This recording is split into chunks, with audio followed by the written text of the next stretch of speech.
Hi, so to begin, I would like to ask you a question.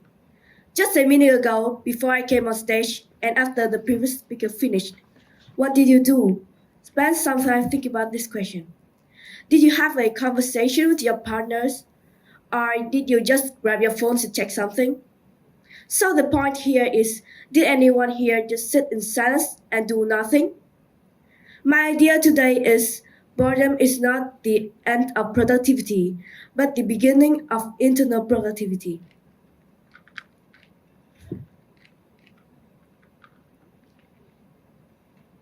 Tính nút số 2 mà em.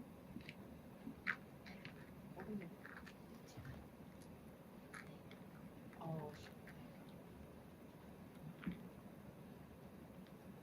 So we usually consider boredom as a problem to be solved.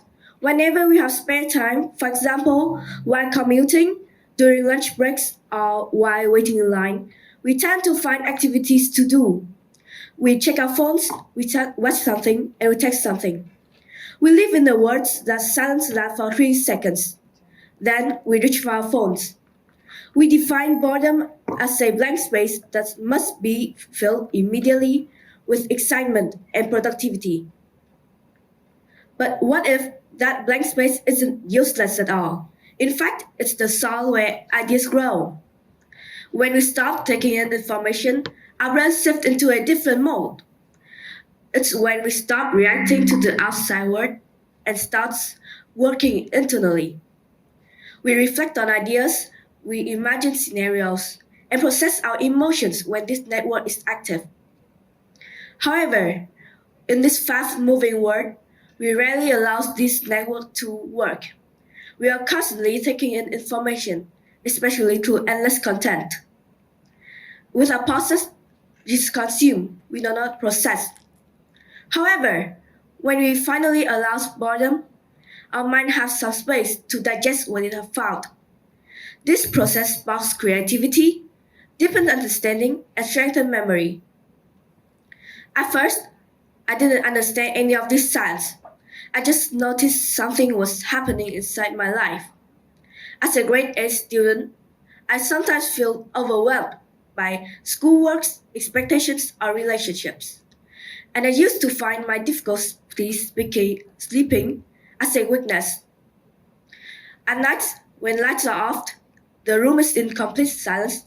I lie on the bed, staring at the ceiling. There was nothing to do, nothing to scroll, and nothing for me to be distracted. Then I start reflect on my mistakes on the day. I replay conversations with my friends. Then I soon noticed something important. That moment wasn't empty. It's my mind which was actually working. The more I lost these moments, the clearer my thoughts became, and my stress softened. Even my creativity improved. But why do we feel that boredom is so uncomfortable? It's because we are not used to it. We find silence so unfamiliar and sometimes stressful, so we escape it. We mistaken it for laziness. Laziness, laziness is avoidance, trying not to engage in. Boredom is the pause before engagement. So in the words that's constantly pulling your attention outwards, boredom pulls it inwards. So tomorrow, try living one small moment unfilled before sleeping, during lunch breaks, or waiting in bus. Don't do anything, don't distract yourself, and just sit. Seize what your mind built. Because sometimes the most important ideas in your lives starts when moments where nothing seems to be happening. Thank you.